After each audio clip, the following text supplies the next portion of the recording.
আসসালামু আলাইকুম। আবারও আমি নিয়ে চলে এসেছি একটা চুড়িদার, কিন্তু এটাও আমি বানাইনি, আমার স্টুডেন্ট বানাচ্ছে। কারণ কি, এখন আমি চুড়িদার বানাতেই পাই না, ওই জন্য আমার স্টুডেন্টরা এখন চুড়িদার বানাচ্ছে।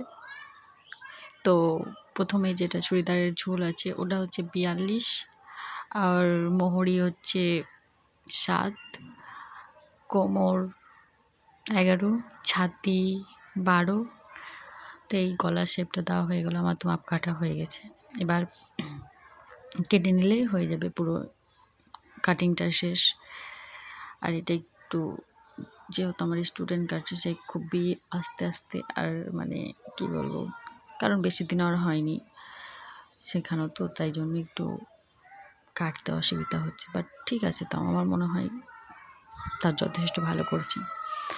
আর গলা, এই গলাটা শুধু মানে লম্বা ৬ আর চওড়া ৩ নিয়ে কেটে নিলেই হয়ে যায়, পারফেক্ট।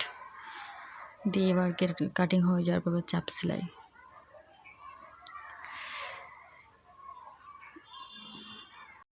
এই যে চাপ সেলাইটা দেওয়ার সময় মানে সুন্দরভাবে দিতে হয়, খারাপ হলেই পুরো চুড়িদারটাই মনে হয় খারাপ হয়েছে বানানোটা, কিন্তু না, সেলাইটা দেওয়ার সময় অনেক সুন্দরভাবে দিও, তাহলে এবার চুড়িদারের ফিনিশিং বা চুড়িদারটা অনেক সুন্দর আসবে।